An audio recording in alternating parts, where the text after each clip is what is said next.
Hello everybody, welcome back to Screen Stars and welcome to my review for the 2020 horror science fiction film Underwater, a film that is directed by William Eubank and it stars Kristen Stewart, Vincent Cassel, TJ Miller, Jessica Henwick, John Gallagher Jr. and Fiona Rennie. Now this is a film that was released earlier this year. It got reasonable critical response, but it absolutely flopped massively at the box office. And that's just the way it is, I guess. Wasn't a hit at all at the box office. I've just managed to get around to seeing the film now, and the film focuses on, well, the best way to describe this film is a cross between Alien and The Abyss, if you are aware of those films, which I'm sure you are.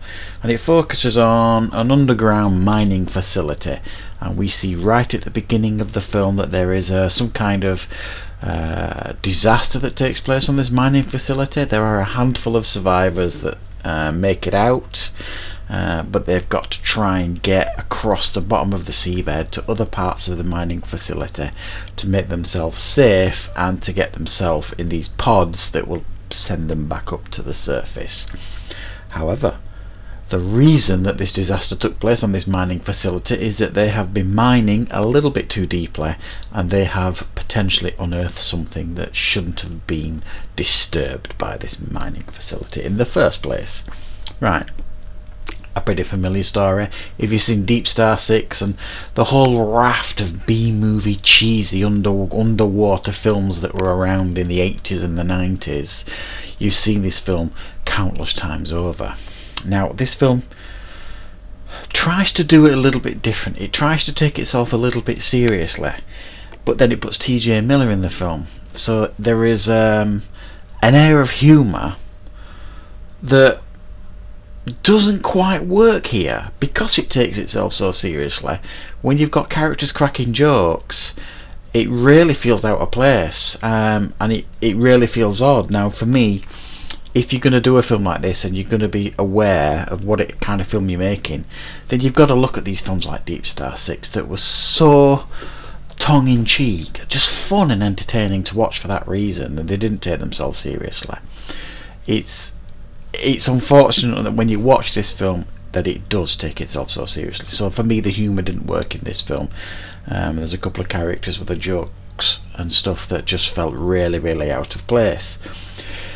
And it's so similar in some areas to The Abyss, minus the tension. Now The Abyss is a real big favourite of mine. I really enjoyed that film. Yes, I don't think it delivered on the I think if they'd have up the sci-fi elements of that film a bit more and maybe made it a bit scarier, that film would have been an instant classic, I think. But for what you get with that film, especially the underwater sequences, it's an absolutely brilliant film, and the relationships between the crew and the tension that it builds, fabulous. And this kind of falls short. So, I mean, there was a couple of effective scenes here, you know, with people running out of air, and there's a pretty good scene that I think was ripped straight from Alien, where Kristen Stewart's character is in the underwater suit and there's like this claw comes over the top, and there's a couple of impressive sequences here and there that do get you on the edge of your seat, but I don't think it did enough to scare you, this film, or even get you to know these characters, any of them. And I think the biggest mistake this film made, you were not introduced to these characters in a way. They were introduced sloppily, because you get a short introduction of Kristen Stewart's character and a voiceover by her character, oddly, which didn't fit, and then boom, there's a disaster starts. You don't meet any other character until after the disaster has hit, so you don't know who these characters are. You don't even know what their roles are around this mining facility, so you don't have an awful lot of, you don't care about a lot of them really, because you don't know who they are.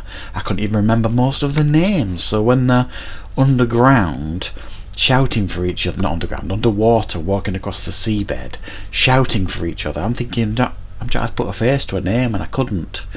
It was poorly written in that sense, because you didn't know which character was which. and who was called what, and it got a little bit confusing.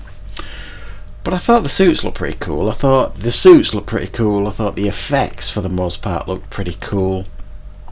I thought the design, let's not hide the fact here that there are some creatures in this film. It's not a spoiler.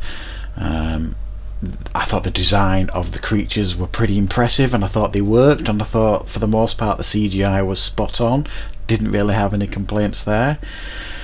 And yes, it's all underwater for the most part, apart from the bits where they're on like the mining facility. So it is a little bit hard to see, and it's a little bit dark at times, but I think that is done purposely to make you kind of feel what they're going through. So yeah, it's a bit hit and miss, this one. I was hoping for something a little bit more, especially because some of the reviews that I watched and read of this when it was first released were quite complimentary. Now, I'm not saying it's a bad film. I actually quite enjoyed it. What I'm saying is I was a little bit disappointed by it. I think it could have been better if they'd have just turned the screw on the horror elements a bit more, removed the humour if it didn't work, because they took itself a little bit too seriously.